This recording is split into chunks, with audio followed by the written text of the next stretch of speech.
So welcome to part 4 of my twin flame story. I recommend you watch the episodes in order. So let's recap. Where were we? I'd seen my twin flame, I'd met him, I recognised him, but I had no idea what he was, I had no idea what twin flames were. I went to see him, he said he was not available. I mean, little did I know at the time, but that was just the next batch of blocks that came up, and at the time I didn't have the tools to work through those blocks, and I had absolutely no way of knowing that he was for me. There was absolutely no way of knowing what to do about the situation. I didn't know if I was ever going to see him again, so I went to a Buddhist monastery. But I'm getting ahead of myself here. That didn't happen for over a year. Well, the first year and a bit I had absolutely nothing for comfort but the poems of Rumi. Go me with that love so you don't feel dead. Die in love and stay alive forever.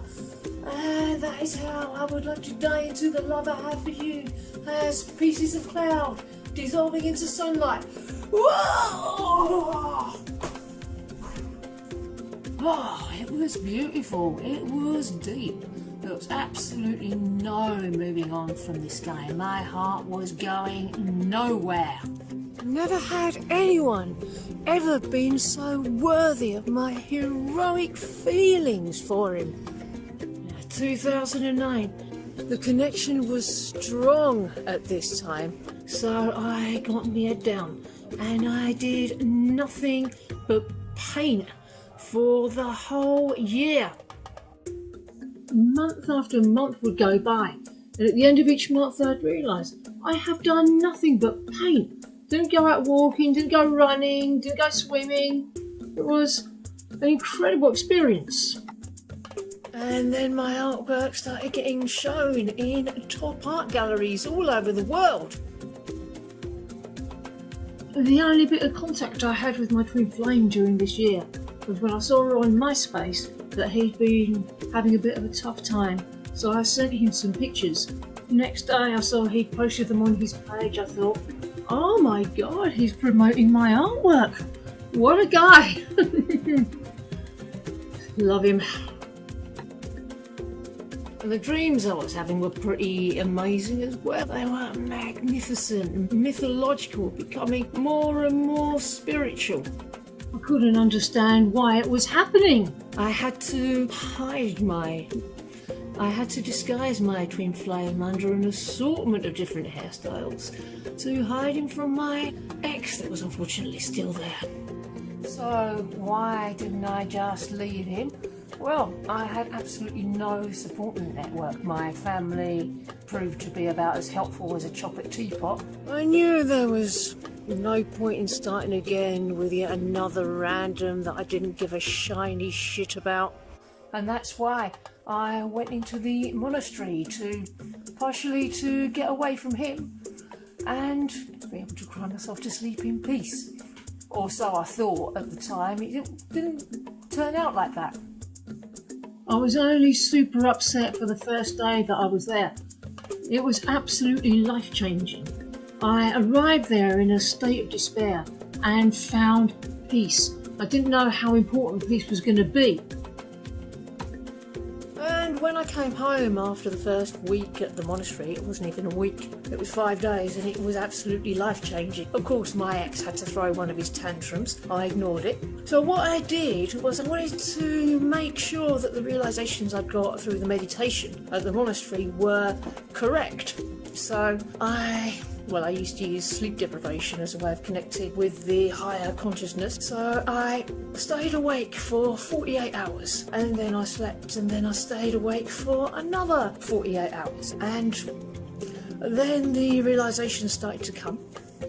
It was about an hour before the realisation came. I was in the bathroom and I actually felt fear, and I thought, what if everything I've prayed for is actually true?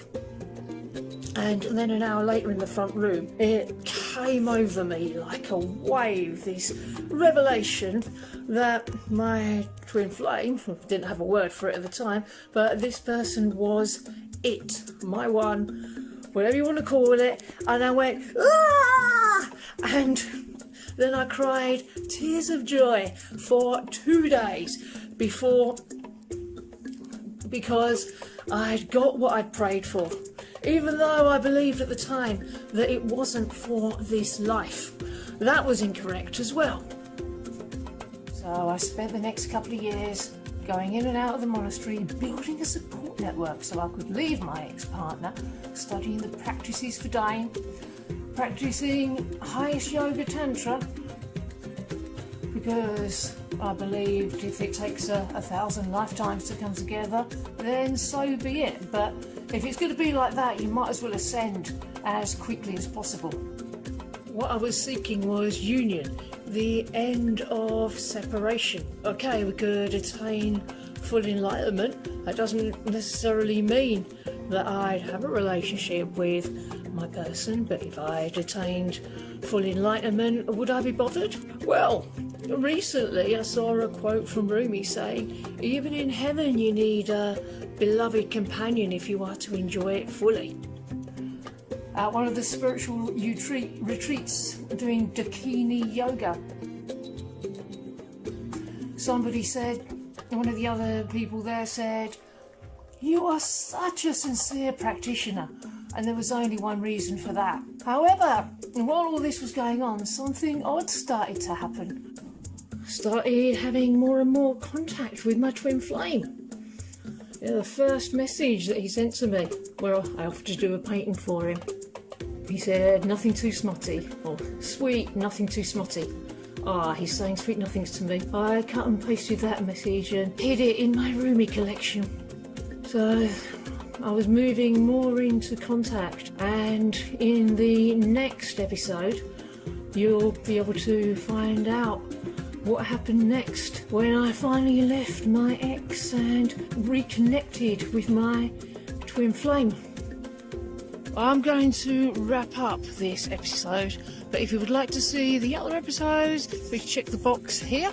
And if you would like to know what to do about it if you're being friend-zoned by your twin flame, please check the box here.